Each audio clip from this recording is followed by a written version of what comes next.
अगर आप लोगों ने भी बहुत सारी वीडियोस या आपने बहुत जगह इस तरह के पैटर्न्स देखे होंगे, मगर आपको समझ नहीं आता कि ये असल में है क्या और इसे हम कैसे ट्रेडिंग कर सकते हैं, और क्या ये चार्ट पैटर्न हमें असल में ये बता सकते हैं कि मार्केट कैसा परफॉर्म करेंगी।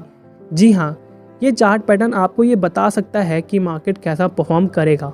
हर एक्सपीरियंस ट्रेडर या बड़ा ट्रेडर कई सारी चीज़ें देखने के बाद ही ट्रेड लेता है, और उसमें सबसे इम्पोर्टेंट जो चीज़ देखते हैं वो है चार्ट पैटर्न।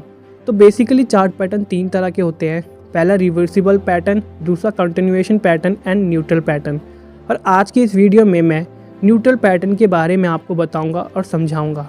तीनों पैटर्न को अगर मैं एक ही वीडियो में समझाऊंगा तो हो सकता है वीडियो बहुत ज़्यादा लंबी बन जाए, इसलिए बाकी 2 पैटर्न के बारे में आगे वीडियो बनाऊँगा। तो उन वीडियोस को भी देखने के लिए चैनल को अभी सब्सक्राइब कर लेना, ताकि जब भी मैं वीडियोस डालूँ तो आपको उसका नोटिफिकेशन मिल जाए। तो वीडियो को शुरू करते हैं। तो सबसे पहली चीज़ जो आपके दिमाग में आ रही होगी, ये चार्ट पैटर्न इतना इम्पोर्टेंट है भी या नहीं, और अगर है तो क्यों है। आज हम कोई भी वीडियोस देख ले या किसी एक्सपीरियंस ट्रेडर की कोई वीडियोस देख ले तो वो हमें कुछ इस तरह के पैटर्न में ट्रेड करते हुए दिखते हैं, क्योंकि आपने आज तक कई सारी स्ट्रैटेजीज सुनी होंगी ट्रेडिंग करने के लिए, बहुत सारे इंडिकेटर्स भी देखे होंगे, मगर वो सब एक तरफ और ये चार्ट पैटर्न एक तरफ, क्योंकि इसमें आपको ज़्यादा कुछ समझने की ज़रूरत नहीं है और ना ही अपना बहुत ज़्यादा दिमाग लगाने की ज़रूरत है। बस ये वीडियो को ध्यान से देख लेना। तो न्यूट्रल पैटर्न में सबसे पहला पैटर्न है असेंडिंग पैटर्न। अब ये असेंडिंग पैटर्न बनता कैसे है? ऊपर की तरफ आपको एक स्ट्रेट रेजिस्टेंस लाइन बनानी है, मगर नीचे वाली सपोर्ट लाइन को इस तरह ऊपर वाली लाइन से मैच करानी है। अब जब भी कैंडल रेजिस्टेंस और सपोर्ट के बीच में रहती है, इसी के अंदर रहती है, यानी वो असेंडिंग पैटर्न है।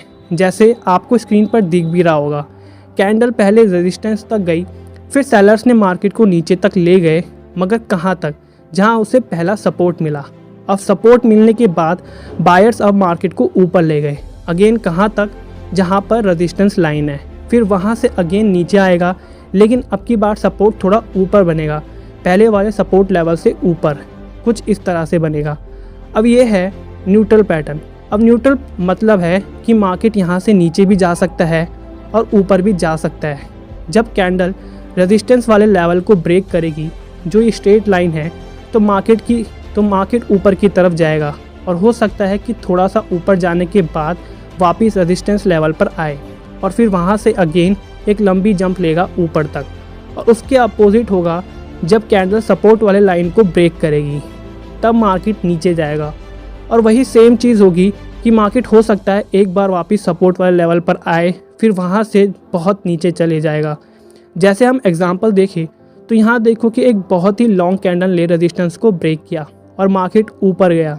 जैसी कोई कैंडल रेजिस्टेंस या सपोर्ट को ब्रेक करेगी तो उसकी नेक्स्ट कैंडल ब्रेक करने वाले कैंडल से हाई बनती है, यानी और ज़्यादा चांस है कि या मार्केट ऊपर जाएगा या नीचे। अब जैसे हम इसमें देखें, ये कैंडल जहां ख़त्म हुई उसकी अगली कैंडल उसके ऊपर से शुरू हुई।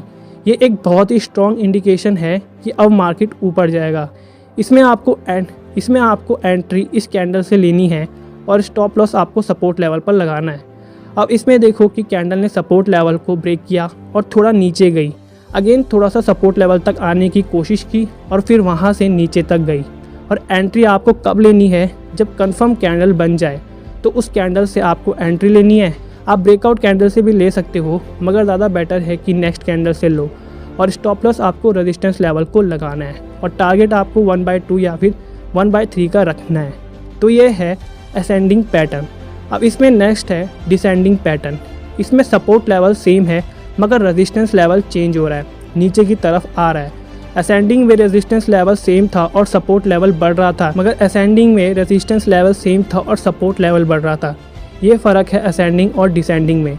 तो डिसेंडिंग पैटर्न में कैंडल पहले रेजिस्टेंस तक गई, फिर वहाँ से सपोर्ट लेवल पर आई, फिर वहाँ से अगेन रेजिस्टेंस तक गई, मगर रेजिस्टेंस लेवल तो नीचे की तरफ आ रहा है, यानी पहले वाला रेजिस्टेंस ऊपर था, फिर अगला वाला रेजिस्टेंस उसके नीचे बनेगा, फिर उसके बाद वाला रेजिस्टेंस भी उसके नीचे ही बनेगा। यहाँ पे सबसे ज़रूरी है कि मार्केट साइडवेज है या नहीं, यानी ऊपर नीचे कर रहा है कि नहीं।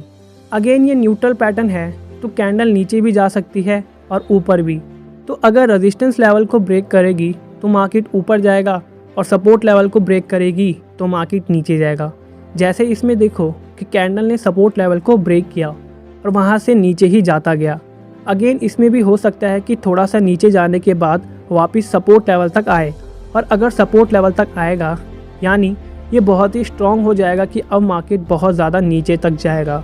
और उसी तरह जब रेजिस्टेंस लेवल को ब्रेक करेगी तब मार्केट वहाँ से ऊपर जाएगा। और आपको एंट्री कब लेनी है? सेम जब आपकी कैंडल ब्रेकआउट करेगी और जो ब्रेकआउट की नेक्स्ट कैंडल होगी उसने ब्रेकआउट वाली कैंडल से भी हायर कैंडल बनाई तो वहाँ से आपको एंट्री लेनी है। और आपको अपना टारगेट 1/2 या फिर 1/3 का लेना है, और आपको अपना स्टॉप लॉस रेजिस्टेंस और सपोर्ट को ही रखना है। अब नेक्स्ट पैटर्न है सिमेट्रिकल कॉन्ट्रैक्टिंग पैटर्न। अगर आप मैथ्स वाले हो तो आपको पता होगा कि सिमेट्रिकल का मतलब क्या होता है। अगर नहीं तो मैं आपको समझा देता हूँ कि अब की बार ना तो रेजिस्टेंस लेवल सेम होगा और ना सेम होगा सपोर्ट लेवल। अब रेजिस्टेंस लेवल नीचे की तरफ आएगा और सपोर्ट लेवल ऊपर की तरफ जाएगा और इस तरह से एक सिमेट्रिकल ट्रायंगल बनाएगा। अगेन इसके लिए भी वही सेम कंडीशन है कि मार्केट साइडवेज होना चाहिए। रेजिस्टेंस मिला, सपोर्ट मिला, और अब जो अगला रेजिस्टेंस और सपोर्ट मिलेगा, रेजिस्टेंस को तो नीचे मिलेगा और सपोर्ट ऊपर की तरफ। फिर अगेन रेजिस्टेंस उसके और नीचे मिलेगा और सपोर्ट उसके और ऊपर मिलेगा। फिर यहाँ जब रेजिस्टेंस और सपोर्ट बहुत कम हो जाएगा तो यहाँ से या तो अब ऊपर जाने के लिए अब मार्केट ऊपर जाने के लिए ट्राई करेगा या फिर नीचे जाने का, तो कुछ भी हो सकता है। वही सेम चीज़ है कि अगर रेजिस्टेंस लेवल को ब्रेक करेगा तो मार्केट ऊपर जाएगा और सपोर्ट लेवल को ब्रेक करेगा तो नीचे।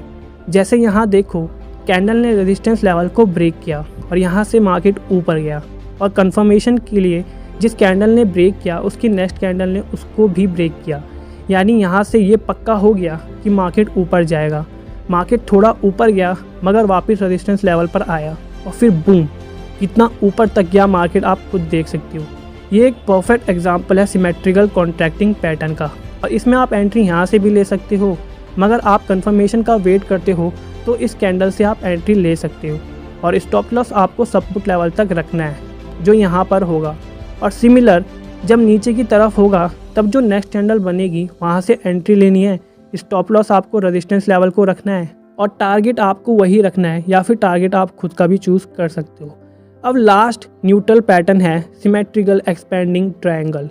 कॉन्ट्रैक्ट ट्रायंगल को उल्टा कर लो तो इस तरह से आपका एक्सपेंडिंग ट्रायंगल बन जाएगा, यानी आपका रेजिस्टेंस और सपोर्ट एक्सपेंड हो रहा है, उनके बीच में बहुत बड़ा गैप बन रहा है, रेजिस्टेंस और सपोर्ट लेवल बढ़ रहे हैं।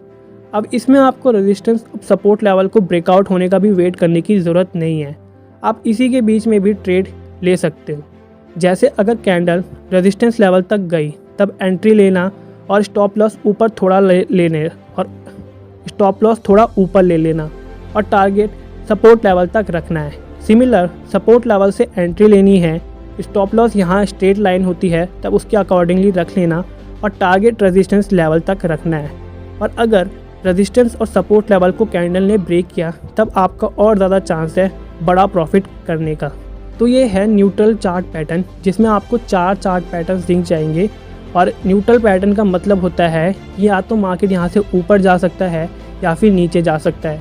अगर रेजिस्टेंस लेवल को ब्रेक करेगी तो मार्केट ऊपर जाएगा, और अगर सपोर्ट लेवल को ब्रेक करेगी तो मार्केट नीचे जाएगा। बाकी 2 चार्ट पैटर्न भी है, रिवर्सिबल चार्ट पैटर्न और कंटिन्यूएशन चार्ट पैटर्न।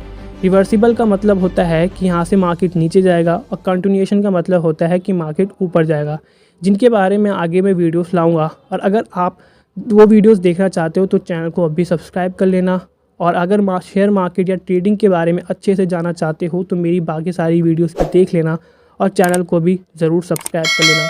तो मिलते हैं ऐसे ही नेक्स्ट वीडियो में, तब तक ले बाय।